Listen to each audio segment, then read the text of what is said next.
right, we're glad to have you join us right now. According to the Nigerian Hydrological Services Agency, 102 local governments across 28 Nigerian states are at risk of heavy flooding this year. Now, the 2020 flood projections will vary from moderate to severe flooding in most parts of the country, and rivers are likely to exceed flood level, with some low-lying areas also being affected. Now, flooding, one of the most frequent natural disasters in Nigeria, has a devastating impact on poor and vulnerable populations who live along riverbanks and rely on floodplains for livelihood.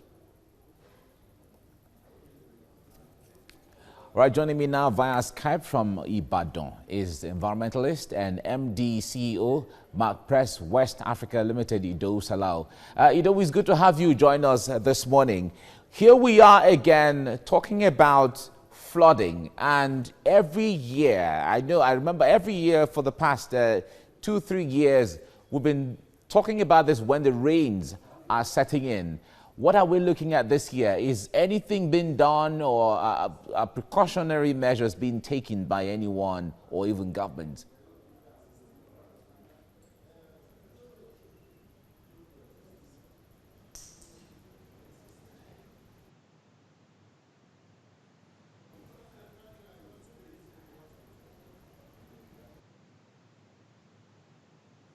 We lost that connection with Ido Salau, and he's an environmentalist and he has expert knowledge of these things when it comes to the projection, flooding and environmental issues, the threats that they have on the environment and even the people when it comes to where they reside, and also on the flood plains. These are some of the issues. The projections are that so many local government areas will be impacted or affected by the flood. All right, Ido, are you there now? Good morning. Yes, I'm there. Very good.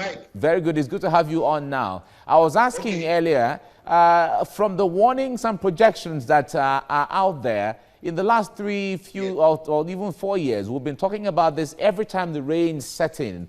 Is anyone doing anything now ahead of time? See, this year prediction shows that we have early rainfall, and it's going to span for a long time. Particularly in the north, rain will start around May, June. In the south, they predicted as early as February. And the period in the north is between 160 to 180 days, while in the south, between 200 and 260 in the south. Now, the question is, are we really preparing for this prediction, to use it negatively or positively? For positive impact, we look at the agricultural sector. People that in the agricultural sector will need the rain for the food security. People who are in the fishing industry, the question now, this year prediction, how are we going to handle it? There is a new thing that is now going to be introduced into this year flooding, and this effect will be felt more in the coastal and marine area. What do I mean by that? COVID-19 waste.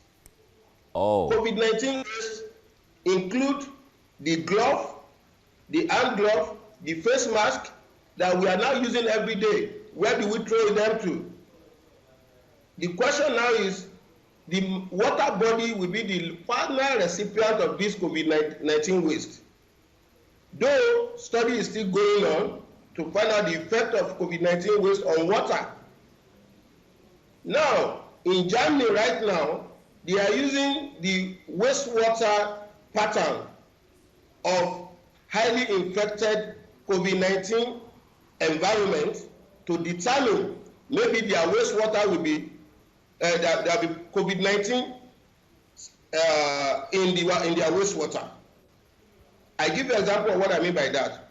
In Lagos, Etiosa happen to be one of the area that is, Etiosa and Lagos mainland, one of the area that is mostly affected, that we have high rates.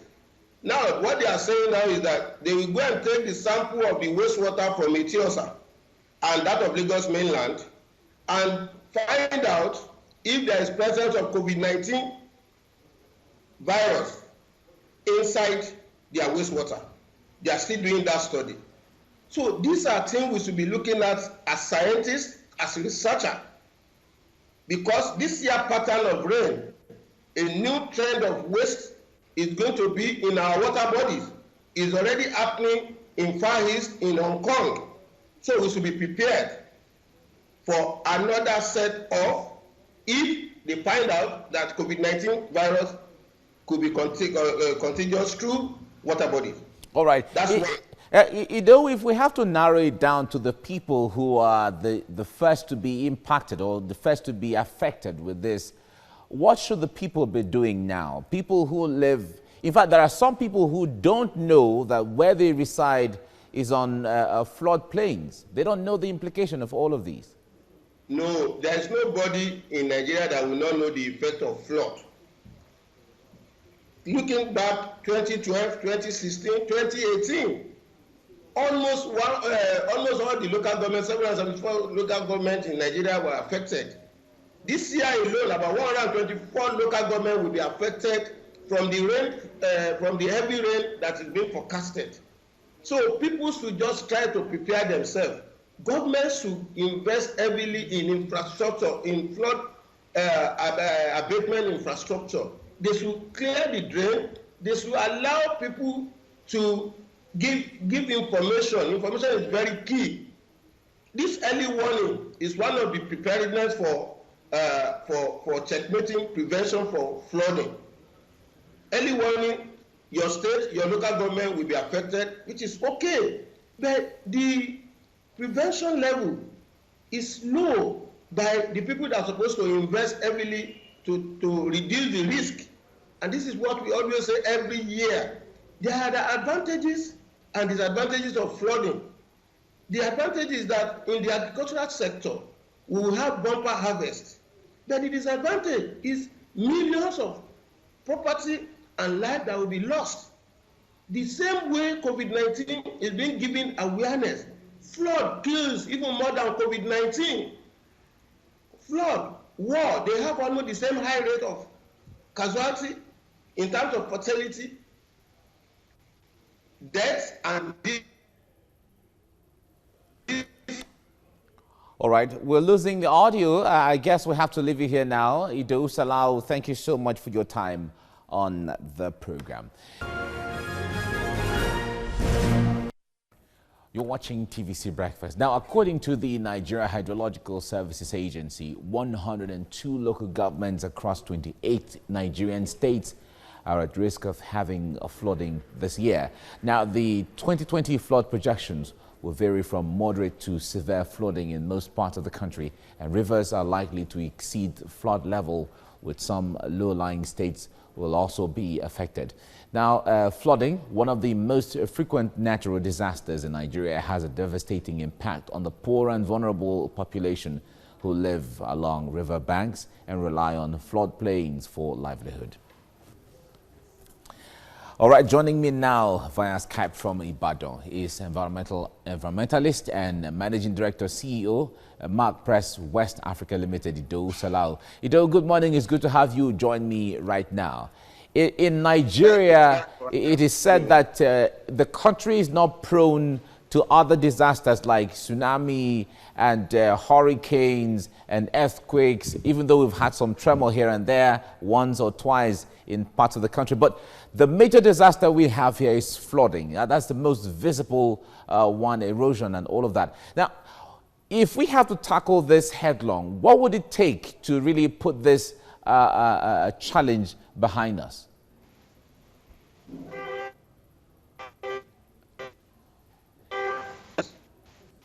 And they are multifarious. What I mean by that is that we, year in, year out, we record loss of life, loss of property, food insecurity, and even insurgency is having roots from some of the areas that are impacted by flooding. Some of the areas in the Lake Chad region, when they have flooding, people will not be able to farm. And if they don't farm, there is no survival for them. They resort to how they can make ends meet.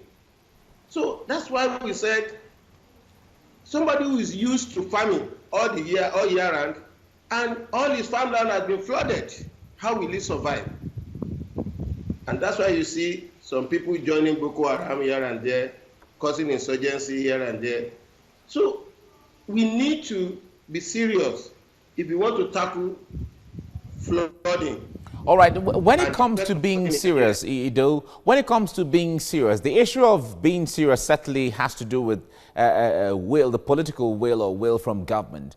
But for those who are affected on daily basis, what is the bigger challenge here? Is it the resources to either relocate or not get your house or get your plot in those kind of areas?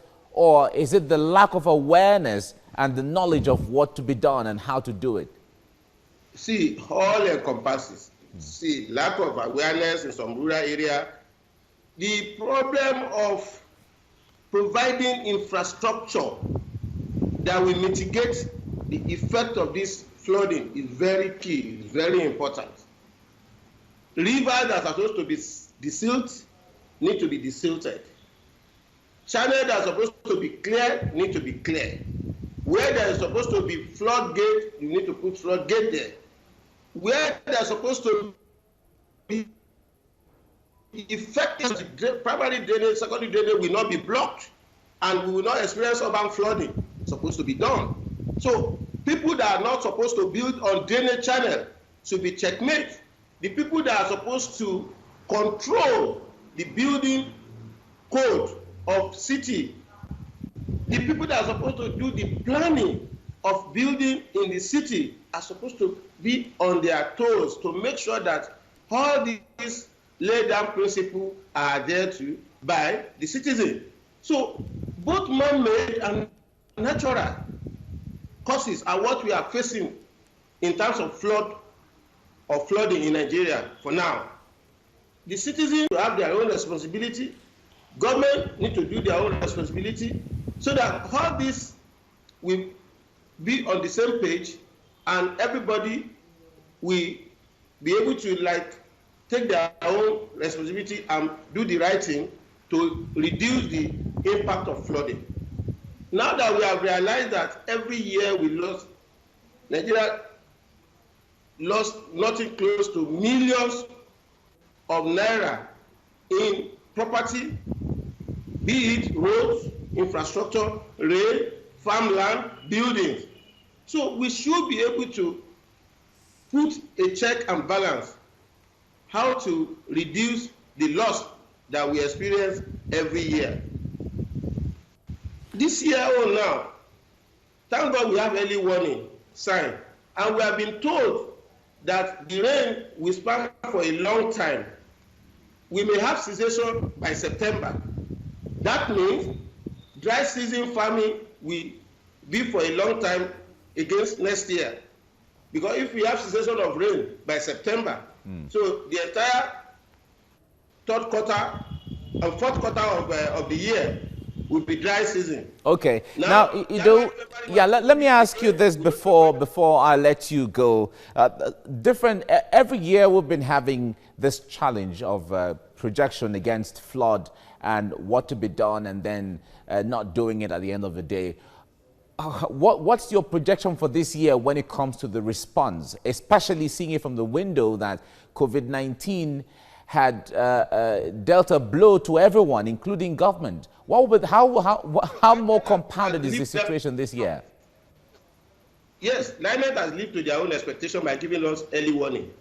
Now, every government, from local government to state level to federal government, they should try to now work together and make sure that whatever effect, whatever infrastructure facilities that are supposed to put in place have put in place so that we can reduce the negative impact of flooding. But the positive one is that the agricultural sector, they should try to quickly maybe prepare for their input so that before the dry season comes, we'll have had a lot of storage for whatever we have planted and need to be harvested before the dry season, so that we reduce food insecurity. All right. We have to leave you here now. We have to leave you here now. Thank you very much, Do Salau, for your time on the program. The projections are out there already, and the government and the people all have their roles to play to ensure that people stay safe and away from the floods when they come in.